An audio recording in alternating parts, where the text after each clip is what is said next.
Hola, welcome to my latest astrological divination insight broadcast from Lake Atitlan here in Guatemala. And today's broadcast is on this Scorpio full moon that took place a few hours ago. And man, I don't know about you, but I'm feeling it. It's really strong. Especially with the nature of the tarot cards that I've got to present and the Isis guidance that came. It's a real moon, it's a real full moon, but just like everything else that we're experiencing at the moment, has quite an intense shift in our lifetime. It's like, what do we have to face? What are we going through? What is the inevitability of the unfolding moments that are taking place? And I guess one way or another, we're always brought to this reality check through occurrence, through the happening itself, no matter how much we worry or wish or dream, good or bad, either way, we get the clarity when it arrives. And this full moon at 17 degrees Scorpio comes with a lot of emotional sensitivity.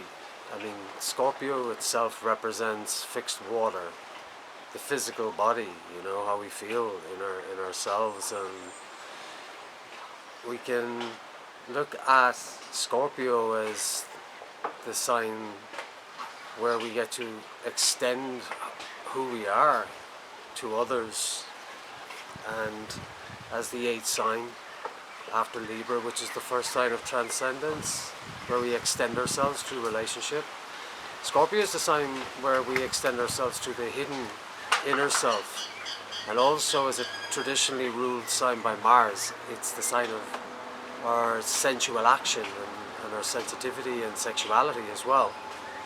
So there's a deep sacred connection between Scorpio, the scorpion, the eagle, traditionally, as well as it's known in ancient alchemical circles, and the phoenix, because it represents the rise of energy from our sacred center in our body that gives rise to the energy, to that energy that takes flight.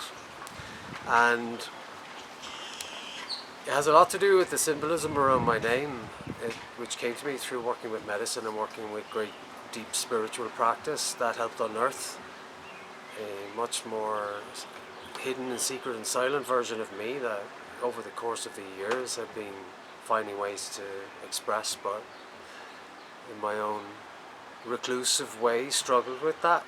But I've found in later life that a greater sense of comfort through the discomfort came as a paradox in accessing those sacred, magical, mystical, mysterious tools of who and what we are and how we're created. So it took me a little time today to decide whether I was going to do a written reading as well as a video. It can take up a lot of the day, and I like to present something that's beneficial to others in what I do. And Scorpio is known as the sign of the priestess and the priest, because of the nature of creation based on sacred sexual energy. And sacred sexual energy isn't about the human physical act of it, it's about the exchange of polarities so that life is manifest, which is circumventive and foundation, is a foundation stone for unlocking the great ancient mysteries. The temples that were built were always based around learning to master that energy so that we could be more holistically or heart consciously vibrant with the choices that we make with that energy. And I've uncovered a lot myself in the last few years around what my life purpose is, and it changes, monthly, yearly. And to date, I've found a way for me to feel, like I said, comfortable during the discomfort of change. And this moon has got a deep symbolic resonance of change. As all full moons are, they're about release. but they're not just about release, they're about growth. So as the yang force, the energy of reflection that the moon radiates from the sun, is the maximum that she's able to shine from the sign of Taurus, let's say, which is about physical values ruled by Venus, money, security, home, agriculture. It's the time of the year where we plough the land and sow the seeds so that we can harvest food. And here in Guatemala there's struggles around food, though community here is working highly actively and vibrantly to ensure that no one starves or no one goes hungry. But that energy from the sun that radiates in Taurus carries that value. It's about fixed earth, what we can do practically. And in Scorpio, the sacred sexual energy is an axis between the second and the eighth sign and houses. Represents that energy that can be put into the earth, that sacred energy. As the phoenix rises as plants as fruit in the later year, it's a cycle of energy, it's a cycle of fire, and that's what the phoenix represents, is fire. And fire goes to the earth. But in the sign of Scorpio, it's like a fire sign even though it's water, because it's where that sacred fuel lies. And also contained within it in an alchemical sense is great wisdom, because wisdom is related to the serpent and the serpent is related to water. And there's no greater teacher than our own experience about what has worked for us in our life, especially when it comes to partnerships, relationships, or sexuality, what works for us, what feels like it's healthy, especially where procreation is concerned and making children, because that's what Scorpio relates to. And at an altruistic level that has such physical impact in reality, we inherit those codes, genetic codes. The seed impregnating the egg creates life. We inherit those codes, those ancestral codes in our DNA. The historical narrative for what we've done in past lives, reincarnate past lives, comes through in our DNA. That's why we reincarnate on one particular level, is so that we can help assist and clear karmic energy. And karma means action, so the actions of our past are translated into what we experience in our cycle as we go through a lifetime here on earth. And that's particularly what I focus on, even though I work a lot with astrology as a tool for unlocking. My specific path has brought me to helping awaken as a technology, as a language, that which we've inherited, that we keep repeating and we keep getting locked in. What are our karmic wounds? And astrology is a great tool for unlocking archetypal energy, and particular god and goddesses reflect archetypal expressions of who we are and how we behave. And also deeper than that, through our reincarnation cycle individually and collectively, what groups were we a part of in the past that, as you can see the flies, in the rainy season here, it's getting quite intense, so it's particularly an interesting time of the day for me to do this. It's just not long after midday, and it's going to be quite sticky. But that's my little bit of karma. It's like these flies reminding me that I'm on Earth and I have a little work to do to get this video done and stay focused and concentrated while I do that. So yeah, there's a bit of fly karma taking place. But on a human level, these inherit codes, these inherit DNA patterns that are stored in our cellular memory, manifest through our relationships with those who we meet. And in today's Isis and Tarot readings, there was a very strong story that's been unfolding for quite some time with relation to relationship. And a lot of our relationship patterns are connected to the age directly that we're resident in, which is Pisces, the age of Pisces, which is coming to an end. In linear or quantum time, there's different answers, but you can sense that because of the nature of Pisces and the 12th sign, 12th house energy of imprisonment and mental anguish and psychic entrapment at shadow level, So also about unconditional love, because they're the aspects of our being that we have to find peace with, so that we can, that we can evolve beyond those limitations that we've imposed, that we've chosen to have imposed upon ourselves, so that we can grow. And this Scorpio full moon has got the energy of very much like a make or break energy about it, because there are many reasons, and I won't over elaborate, but if we're looking to break patterns, we want to break them in our interest. Patterns that ultimately bring us back to that same place of wounding, of pain, of sorrow, of anguish, because we have a tendency to stay in them because of those we love and we're trying to help. But if we help others to the point where we're causing great detriment to ourselves, there's a great tension point that's reached between what's a healthy choice for us to make walking forward and breaking free of, or staying with and labouring and ultimately causing great demise to our own selves in the process. It's not an easy one. But this is the moon that will definitely magnify, accelerate that, because the moon is in opposition to the point where the sun and Mercury came together. So Mercury is going to show really sharp insight in and illuminate basic facts that are inarguable about our relationship structure, because the tarot reading I did today is around that, and it seems to be the common theme. And as a Libra stellium, I would say that if there's anything that I've grown more accustomed to, is learning the language around mastering listening to the dynamic of relationship, of polarity, of us and other, so that I can find ways with the tools that are coming my way, and for me through disposal to use and assist others, and breaking patterns, breaking codes, breaking the language of agreements from past life, breaking bonds and oaths, breaking them because it's time to do so, because we're putting our own interests first so that we can be strong, healthy, dynamic, healing orientated beings that then can create greater assistance as we go through this natural cycle of evolution here on Earth.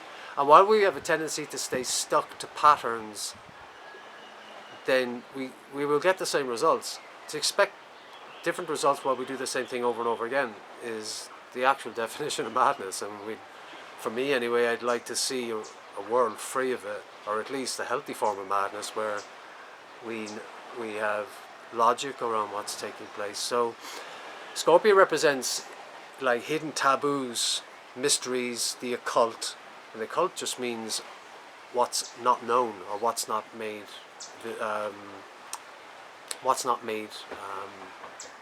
available to light. It's a hidden, mysterious aspect of life that has yet to be brought into conscious awareness, and that's really what it represents. So this moon itself, with that opposition to the sun and Mercury, where there was a rebirth for the next 88 days, especially around getting logical insight, practical insight to questions that we're asking, especially walking forward in this world from today, where Venus, who rules Taurus, asks us to question our values around commitments to our physical relationships, what gives us love, what doesn't, what activates us and makes us feel energized, where our money is coming from, where our security is coming from, because they're all themes around Taurus and Venus. And because Venus is in Gemini, where Mercury rules, it even activates her energy even more, because she'll want to question those values while she's there and look for ways to find healthy solutions. And with that Uranian energy, with Uranus as well in Taurus, there's a strong energy for change. Not too radical, because Saturn will, in Aquarius, as we're birthing this Aquarian energy, will want to see change made for, not for the sake of change, but change because it is necessary. That's where Mercury comes in. It's like, okay, so let's look at all the options, logic versus instinct, but bring them together and you've got that real intuitive knowing. But like the higher emotional stakes are strong at the moment, because the dark, uncomfortable truths are going to come with this moon, and we have to meet them. And they're uncomfortable because there's no getting away from them. It's how we feel. It's a real feeling moon. It's fixed water, but it's softened with a trine 120 degrees, softening feminine energy with with Neptune in Pisces, the ruler of Pisces. So we will be diving deep, getting access to real psychic energetic energies and entities and attachments and patterns that really are not healthy for us, and we can see in our age the reflection of what our species is going through by, by natural divine process. This is all happening in the universe and the astro, in our solar system, the galaxy. It's natural, it's not comfortable, but at the same time, we're the ones that have to take conscious responsibility for knowing the difference between fact and fiction.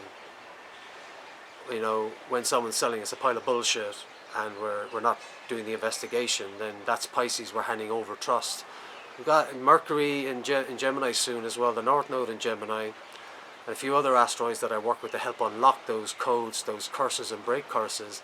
And the reason why I use the Oracle of Apollo, connected to Aphrodite, the Greek pantheon, and Isis, who has got a very strong energetic connection to the Grecian translation and transmission of the Egyptian wisdom that was passed on to Egypt and then on to Rome. So we have it today, and it's reawakening.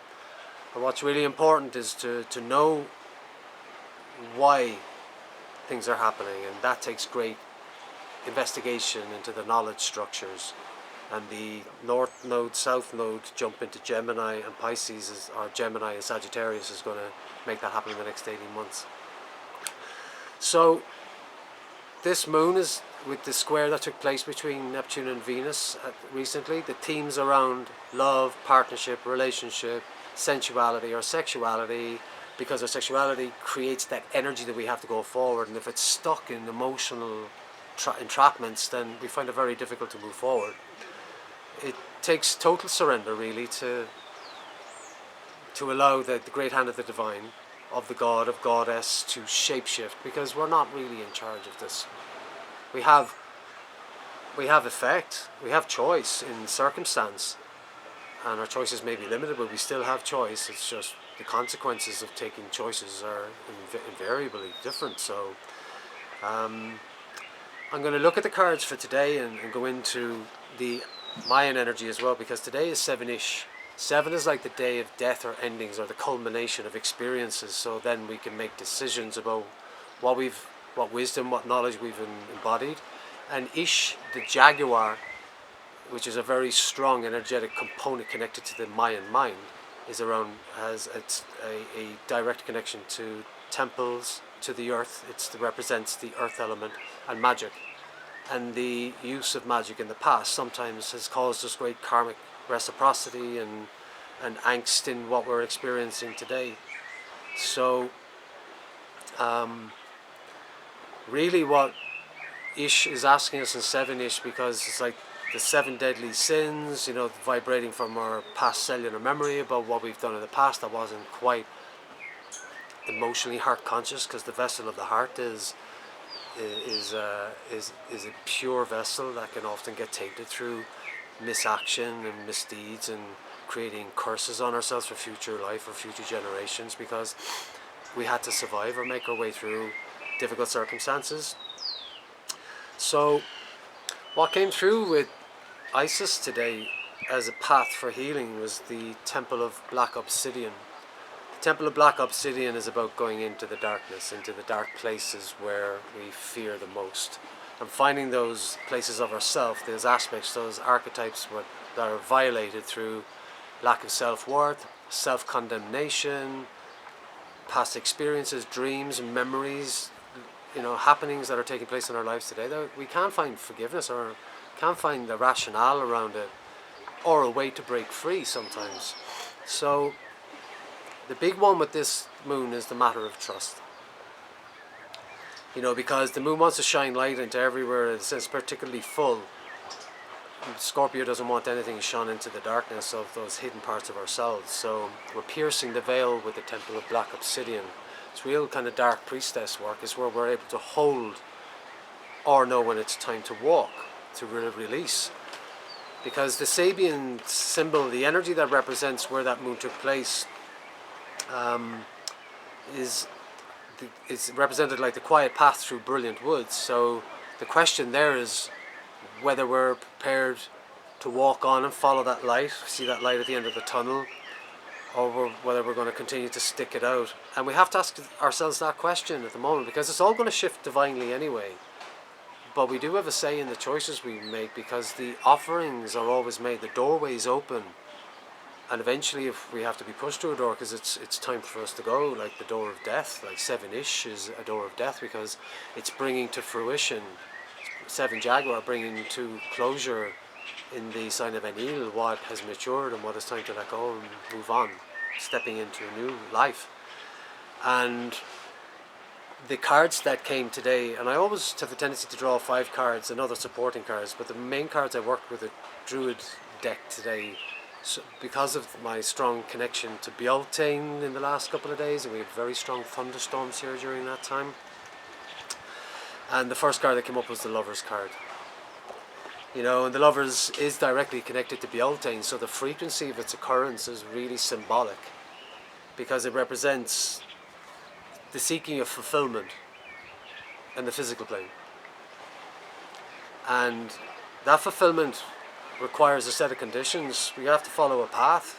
We have to, and that's where our divine choice is aligned with making choices, because none of this arises without us actually making choices in life. And we want that. We want to feel like we've got some form of control, and that control comes through being consciously aware of the choice mechanisms that we're making. So the Lover's card connected to Beltane is the seeking of fulfillment, and fulfillment comes through surrender. And surrender comes by making choices. When we surrender into the knowledge structure and the wisdom of the great divine, that means we're handing over our power to discover great serpentine wisdom, knowledge structures that are beneficial, factual, where we can trust them through testing. And we want to make choices that are healthy for us, so that the key is to know where the choices of the past haven't brought us the fulfillment that we're really truly seeking. As the heart, the vessel for understanding, comes into play. Second card that came will tell us, connected to the Dark Obsidian Temple card of Isis, that we're going through a massive change. We're seeking enlightenment with the Tower turning up. The Tower is deeply, heavily symbolic of making those decisions, because the decision feels like it's been taken out of our hand because things are breaking, falling apart. But when you realize that the Tower represents sudden illumination, that's like Uranus and Taurus. It's like Mercury conjunct the Sun, like the North Node entering Gemini, where Mercury rules. Is about communication, it's about understanding, it's about seeking out the facts. What's happening in our life? Where's that release of tension coming? Because Awen in the Tower is that sexual energy in Scorpio. That's that bolt of lightning. That's the power of that sacred energy charging through us, or charging through the earth, making those changes. So these times of great change are brought upon us when our soul has decided that it's time. And it may not be something that we're happy with, but we will eventually see the light at the end of the tunnel as we're brought through that crashing evolution, and we're able to then see why what took place. It's brought into light. And one of the main reasons is because there's a presence of the Seven of Cups. There's like the seduction of our soul's desire to explore. And in the past, like the Seven of Cups can represent misuse of that sacred energy, that emotional heart frequency, through survival or through whatever situation we were in, or bad choices, but either way, choices that hurt the heart. And the heart wants to return back to that place where it longs to be, which is fulfilled, which brings us back to the reason for the Tower, which brings us back to the Lover's card. And like, you can't ignore the desire of the heart, because eventually that desire to experience love again, not necessarily always just through another, but we want to experience love's frequency. And the Star card in Aquarius, that frequency of real togetherness, that energy of togetherness, is what often keeps us in places that we don't feel. We could be surrounded by a lot of people and still feel very lonely, because our heart is vibrating for something different. The fourth card is the Nine of Swords, and that represents the anguish and suffering around relationships, the ones that we are still choosing to stay in because of loyalty. But the dark night of the soul comes, you know, that's connected to the dark temple, the temple of obsidian. And obsidian is the stone of dark reflection. It's a volcanic glass, so it's from fire, from that fuel of the earth's inner core of sacred sexual magma that explodes like the phoenix coming out of the earth through a volcano exploding, and that creates fertility, and eventually new life grows from that incredibly mineral rich soil. So that's the circle of life between the phoenix rising in Scorpio and Ish the jaguar that explodes out of her womb, out of creation. So there's an amazing energetic symbolism that I'm writing about today. It came through as a beautiful story, and I'm looking forward to getting back to finishing that and providing that. So I'll drop the link to that WordPress with the video as well, and please have a look at it. Because what's really taking place within us individually and collectively is we are breaking old karmic bonds and wounds, old curses. Curse comes from the word cursive, and it means like written word or an agreement or a bond. And they're stored, those bonds, those codes are stored in our cellular memory, and that's the work that I do. I've been guided to work with. So if anyone's interested in diving deeper, wants to book a session or speak to me about taking further consultation work about how this sacred alchemy works, then please reach out, you know, and that's what I'm here for. So know that the greatest integrity is held when I do this work, so everything is strictly confidential, and I can explain in many details why what is taking place is taking place. Plus it's fun uncovering your soul blueprint as well, you know, what you came here to do. So the Nine of Swords is our isolated solitude, but there's light at the end of the tunnel, and our soul wants to follow that light, wants to go in the direction of the heart's desire, wants to see the tower destroy it all so that we can get back to that loving situation in life again. But we don't have to tell ourselves, we're just in it. That's the journey. We're seeking to come back into that natural reciprocity. So the dark night of the soul, just like the Scorpio moon, the release we're going to go through, being here at the lake in rainy season, it's dark today, it feels heavy, thunderstorms yesterday, thunderstorms earlier. It's like, that's the tower. It's going to happen, we just got to let it happen, because the result is the Hanged Man. It's a reversal. It's the 12, it's coming full circle. And like the hangman represents initiation into the divine, you know, like where the power of that recreation, which is scorpionic, means that we see life through a different set of lenses, because we're being delivered an experience that's meant to serve us in divine knowing. And it's a reversal into the unconscious, and the Scorpio represents an aspect of the unconscious, trining with Neptune, which is the unconscious world of water, the emotion, the great teacher, Isis, the mother, and the water is the womb. So what is the new life that's looking to birth out of this womb? We'll know when we enter the new Mayan year cycle with the emotion a few days' time, and I'll share more on that, Trisena. But I feel like the true intimacy that we're seeking lives in our ability to be able to merge with those that we feel like we're needing to merge with, to learn, to grow. And Pallas conjunct Saturn in Aquarius, so we're called into these new strategic situations at the pace that Saturn is designing for us, but just have to be aware that it's time, and all we can do is just learn to love and be aware of our nature is to love, and to learn to love and making decisions for ourselves, independent of whether anybody else agrees. Because eventually, lifetime after lifetime, it falls into a point of irrelevancy, but it's relevant to us, relationship-wise, about what we decide to do, who we decide to attract, what the lessons are, because our greatest enemies are our greatest teachers, because they're to help awaken those inner fires that we're ignoring, where reason is met with the intuitive logic of knowing. So I hope this reading has been beneficial for this moon. Pierce the veil into the deeper unconscious self that's seeking to awaken, and sending you lots of love, and I'll see you in the next astrological sharing. Much love. Ciao.